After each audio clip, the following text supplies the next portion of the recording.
आणि गेल्या काही काळामध्ये शिवसेना ही धक्काप्रूफ झालेली आहे. धक्काप्रूफ, शॉकिंग प्रूफ. आता अशा जाण्याचे धक्के आम्हाला बसत नाही आणि आम्ही बसून घेत नाही. आणि गेल्या काही काळामध्ये शिवसेना ही धक्काप्रूफ झालेली आहे. धक्काप्रूफ, शॉकिंग प्रूफ.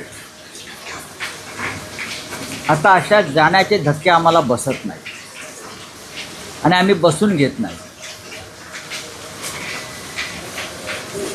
सचिन अहिर हे आदित्य ठाकरे यांचे अत्यंत जवळचे सहकारी होते. अत्यंत जवळचे सहकारी. म्हणजे काल आपण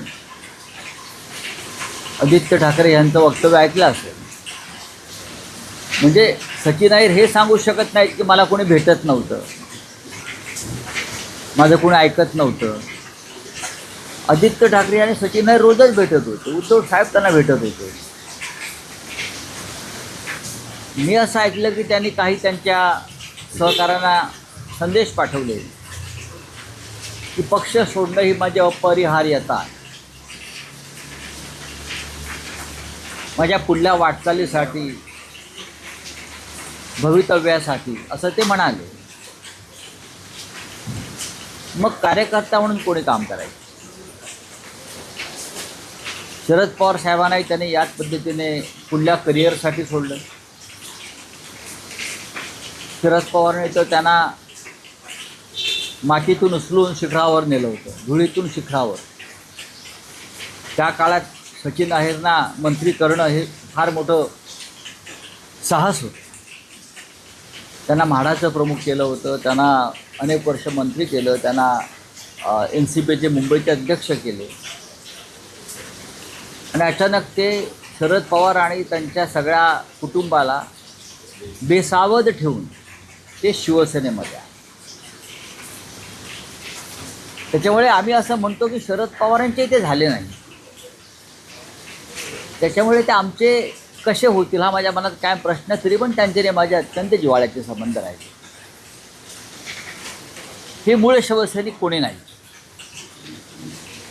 त्याच्यामुळे आम्हाला सगळ्यांना आत्मचिंतनाची गरज आहे. जे का सुनील शिंदे बोलले ते बरोबर आहे. आम्हाला सगळ्यांना आत्मचिंतनाची गरज आहे. पक्ष हा शिवसैनिकच वाढवतो आणि मूळ शिवसैनिक, बाकी सगळी वाऱ्यावरची वरात असते, येतात जातात. आता सचिन अहिर असं म्हणतात की राजकीय भविष्यासाठी मी आलो. खरं म्हणजे त्यांचा पराभव सुनील शिंदेने केला तेव्हा त्यांच्या राजकीय कारकिर्दीला पूर्णविराम तेव्हाच लागला होता. आणि सुनील शिंदेंसमोर टिकणं पुन्हा एकदा त्यांना शक्य नव्हतं.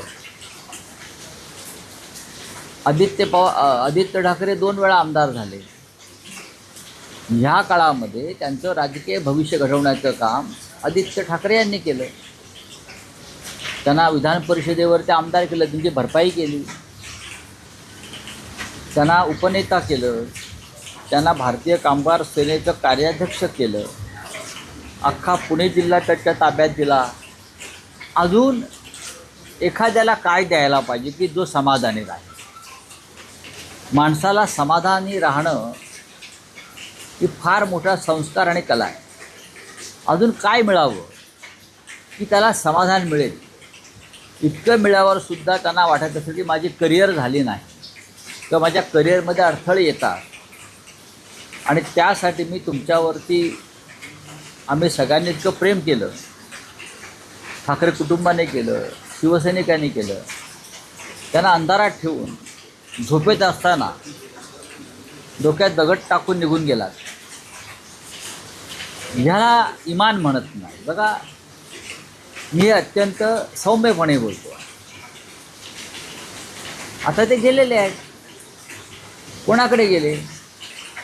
तर एकनाथ शिंदेंकडे गेले. काय दिलं? तर त्यांना उपसभापतीपद दिलं. अजून काय देणार?